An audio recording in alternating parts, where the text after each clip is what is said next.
जय श्री कृष्णा दोस्तों, स्वागत है आप सभी को मेरा चैनल में। तो आइए आज के इस वीडियो में जाने दही हांडी गोपाल कला पूजा मुहूर्त तारीख क्या है।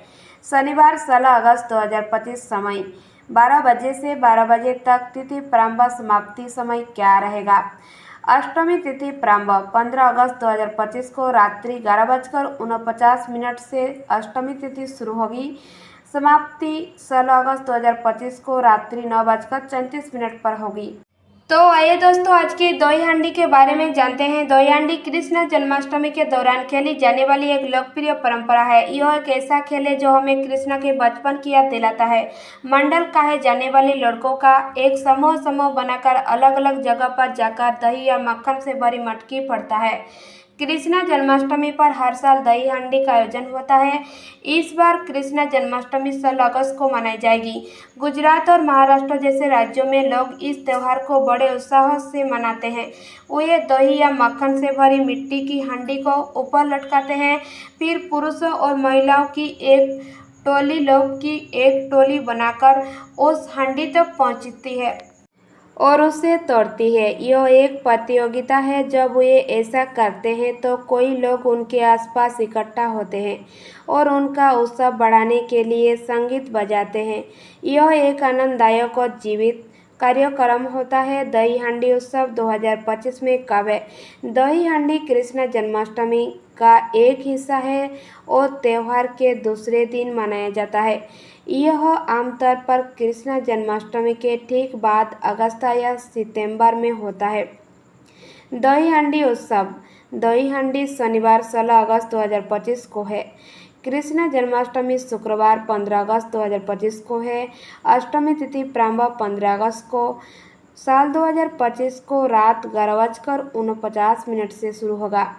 अष्टमी तिथि समाप्ति 16 अगस्त 2025 को रात 9:34 पर होगा। दही हांडी उत्सव का महत्व क्या है, आइए जानते हैं। दही हांडी उत्सव भगवान कृष्ण से जुड़ी एक कहानी के कारण महत्वपूर्ण है। उन्हें मक्खन चोर या मक्खन चोर कहा जाता है। बचपन में उन्हें मक्खन बहुत पसंद था और वे बहुत चंचल थे। वे और उनके दोस्तों पड़ोसियों के घर से मक्खन ले आते थे। लोग उसे ऊंचा रखने की कोशिश करते थे ताकि वह उस तक न पहुंच सके, लेकिन वे बहुत चतुर थे। वे और उनके दोस्तों मक्खन लेने के लिए लोगों की एक मीनार बना लेते थे।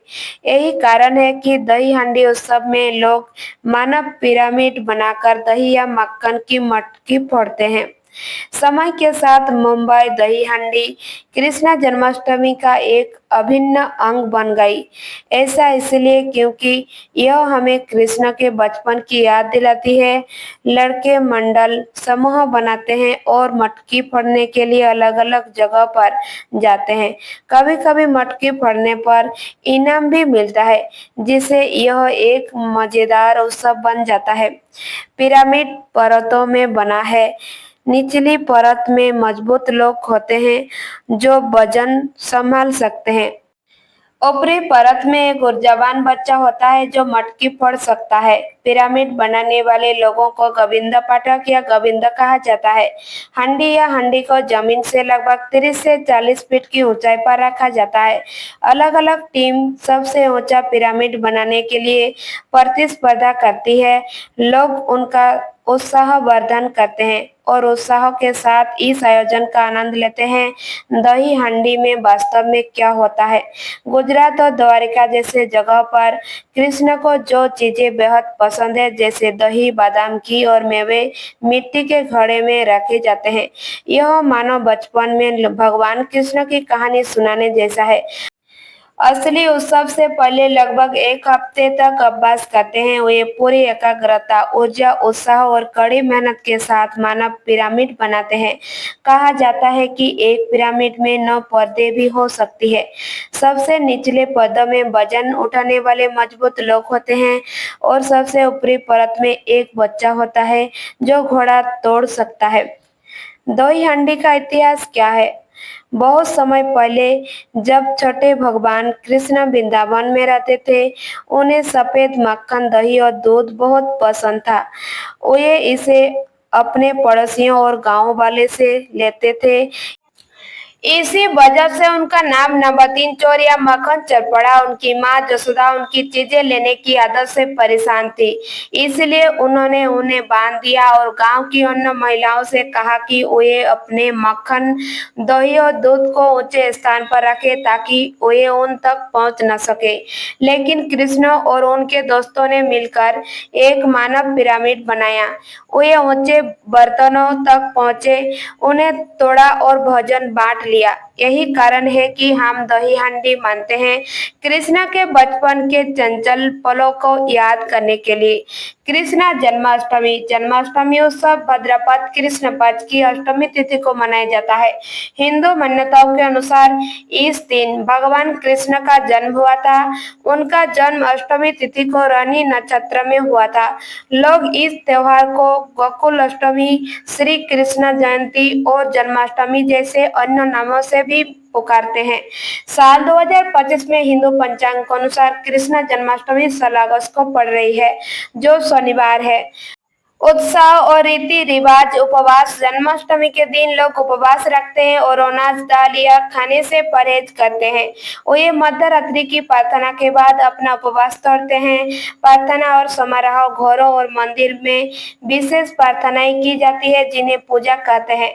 लोग भगवान कृष्ण की मूर्तियों को फूल, फल और मिठाइयों से सजाते हैं। वे आरती के रूप में गीत गाते हैं और दीप जलाते हैं। मध्यरात्रि उत्सव ऐसा माना जाता है कि भगवान कृष्ण का जन्म मध्यरात्रि में हुआ था, इसलिए लोग मध्यरात्रि तक जागते रहते हैं, प्रार्थना करते हैं, भक्ति गीत गाते हैं और कृष्ण से संबंधित कहानी पढ़ते हैं। दही हांडी महाराष्ट्र जैसे स्थानों में दही हांडी नामक एक मजेदार परंपरा है। दही की एक मटकी ऊंचे स्थान पर लटकाई जाती है और युवा पुरुष उसे तोड़ने के लिए मानव पिरामिड बनाते हैं। यह दर्शाता है कि कृष्ण कितने चंचल थे। झूले लोग अपने घरों और मंदिरों में फूल पत्तियों से बने झूले लगाते हैं। ये झूले कृष्ण के बचपन के सुखद पलों को दर्शाते हैं। रासलीला कुछ जगह पर रासलीला नामक विशेष नृत्य होता है। ये कृष्ण और राधा के प्रेम को दर्शाते हैं। लोग नृत्य और नाटक के माध्यम से कृष्ण के जीवन की कहानियां का मंचन करते हैं। आध्यात्मिक महत्व कृष्ण जन्माष्टमी केवल एक सांस्कृतिक उत्सव नहीं है, इसका गहरा आध्यात्मिक अर्थ है। भगवान कृष्ण की शिक्षाएं विशेष रूप से भगवद गीता में सही काम करने, कर्तव्य का पालन करने, भक्ति दिखाने और प्रेम फैलाने जैसे मूल्यों पर प्रकाश डालती है। उनकी ज्ञानवर्धक शिक्षाएं लोगों को अच्छाई और आत्मा खोज की ओर ले जाती है। कृष्ण जन्माष्टमी दुनिया भर के हिंदुओं के लिए आनंद, भक्ति और आध्यात्मिक निरीक्षण का समय लेकर आती है।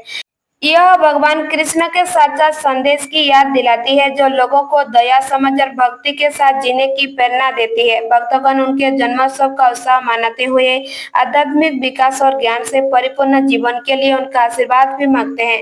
धन्यवाद दोस्तों। अगर मेरा चैनल आपको पसंद आए तो प्लीज लाइक, सब्सक्राइब जरूर कीजिएगा और ऐसे वीडियो लेके आएंगे। आप सभी लोग बने रहिए। जय श्री कृष्णा।